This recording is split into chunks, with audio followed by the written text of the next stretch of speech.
Pedro Venceslau já está em tela aqui, porque essas declarações que a gente viu agora da vice-governadora do Distrito Federal, Celina Leão, Pedro, vão na mesma linha do que a gente tem visto ali de governadores de oposição ao governo federal, os governadores do campo da direita, muitos deles pré-candidatos ao Palácio do Planalto, buscando ali se posicionar de forma muito clara, muito direta e muito contundente depois desta mega operação.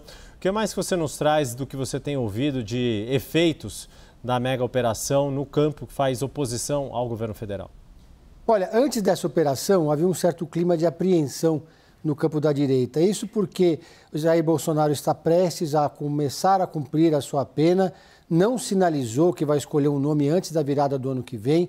Os partidos do Centrão tinham determinado um certo prazo, uma espécie de prazo no final do ano, para começar a falar na escolha de um novo nome. O nome de Ratinho Júnior começava a surgir diante da hesitação de Tarcísio Gomes de Freitas. Isso enquanto Eduardo Bolsonaro se movimentava nos Estados Unidos e o presidente Lula ia capitalizando isso aqui no Brasil.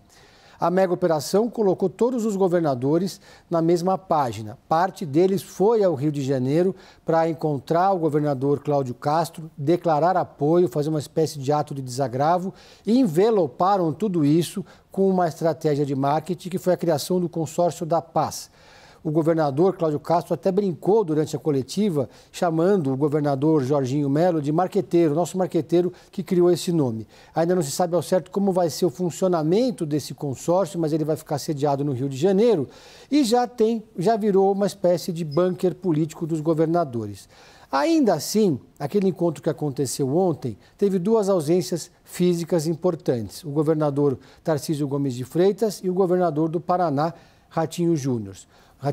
O governador Tarcísio, pelo que eu apurei, estava discutindo se iria ou não, se não iria. No final das contas, depois de ouvir vários conselhos, ficou em São Paulo, alegou que tinha um evento sobre saúde, recebendo prefeitos no Palácio para não ir ao Rio de Janeiro, mas fez uma publicação nas redes sociais com 8 parágrafos defendendo a operação e entrou por Zoom, declarando apoio e participando do evento. Mas, efetivamente, não estava na mesa ao lado dos demais governadores de direita. Ou seja, se preservou, de certa forma, declarou apoio, mas não apareceu na foto. Ratinho Júnior optou, que é considerado entre todos esses governadores de direita, talvez o mais moderado de todos, optou por nem sequer entrar na reunião virtualmente, embora tenha declarado apoio também. Mas, de qualquer forma, dito isso, ficou claro que os governadores agora encontraram um caminho, pelo menos uma maneira de conectar os discursos e, quem sabe, partindo daí, tornar isso um embrião de uma articulação para uma candidatura única da direita no ano que vem. Segurança pública. Interessa para todos eles que a segurança pública esteja no centro do debate do ano que vem. O que não interessa ao PT, obviamente. Ou seja, o PT quer que se discuta qualquer assunto, menos segurança pública. Segurança pública é uma questão mal resolvida no campo da esquerda. Esses governadores de direita agora não estão mais se sentindo pressionados a falar sobre Jair Bolsonaro.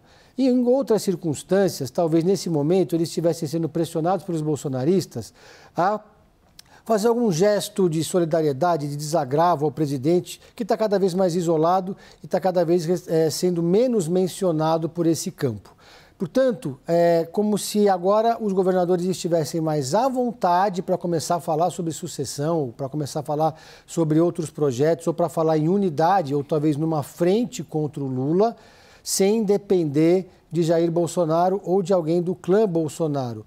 Mudou-se de assunto, virou a página. Então, é algo que é muito interessante do ponto de vista estratégico, segundo um estrategista com quem eu conversei, do PL, porque faz com que os governadores possam se movimentar de forma mais confortável nesse momento. Débora e Yuri. Pedro, desculpa, tem mais uma pergunta para você, fica aqui com a gente, porque é o seguinte, olha, a gente falou um pouquinho mais cedo aqui no jornal dessas mudanças dos ventos na política brasileira, que mudam muito rápido, né? Quase um furacão. E aí essa apuração que você nos traz, essa análise, ela é muito interessante. E aí eu quero adicionar um episódio, enfim, algo, para você me dizer o que, na sua avaliação, na sua análise, como é que isso vai mexer nesse cenário que você nos trouxe hoje perfeitamente. Está, como você mesmo mencionou, está cada vez mais perto a prisão de Jair Bolsonaro, do ex-presidente. A gente não está falando de prisão domiciliar. Nossas fontes dão conta de que, muito provavelmente, será num regime fechado, né? Digamos assim, provavelmente numa penitenciária, mas deve ser em regime fechado. O que isso muda? Porque agora, de fato, os governadores estão ali, né? Estão mais soltinhos, como você colocou.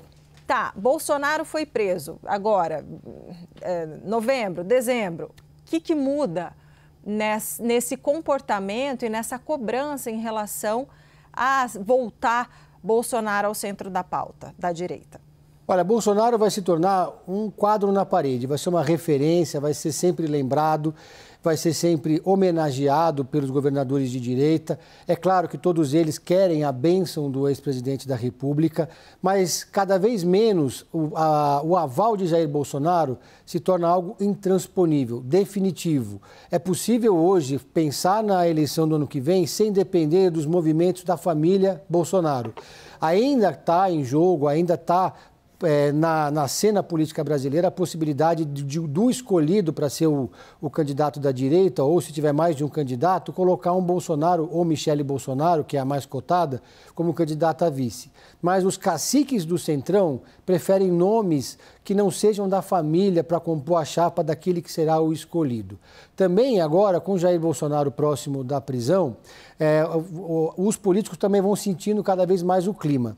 Porque muita gente acreditava no campo da direita, entre os aliados de Jair Bolsonaro, que haveria uma certa comoção popular com a prisão de Jair Bolsonaro. Manifestações nas ruas, nas redes sociais, que esse seria o grande assunto. A prisão ainda não aconteceu. Mas é cada vez menos provável que o Brasil pare por causa da prisão de Jair Bolsonaro. Mas é claro que ele ainda vai continuar sendo uma referência. Outro aspecto importante que sempre observam nessas conversas é com a prisão de Jair Bolsonaro, ele vai ficar mais incomunicável ainda do que ele já está. Hoje ele pode receber visitas, com visitas cada vez mais restritas, é verdade, mas ainda assim ele pode enviar recados, fazer articulações políticas olhando para o ano que vem. Com o Jair Bolsonaro preso, ele vai ter muita limitação para fazer articulação política e conversar com o dirigente do partido, que é o Valdemar Costa Neto. Nem sempre o Valdemar e o Bolsonaro pensam da mesma forma ou têm a mesma estratégia. Portanto, o Bolsonaro não vai mais ser aquela figura que vai determinar quem é o candidato a governador, quem é o candidato a senador. Alguns nomes já estão colocados, passaram pelo bolsonarismo, mas ele vai vendo aos poucos o seu capital político perdendo aquela força que tinha antes da prisão. Portanto, nesse momento agora, os governadores estão tocando a vida e, claro, quando chegar perto da prisão, cada um vai fazer uma manifestação. Uns de forma mais enfática, outros de forma mais discreta. Pedro Venceslau, obrigado mais uma vez. Até já.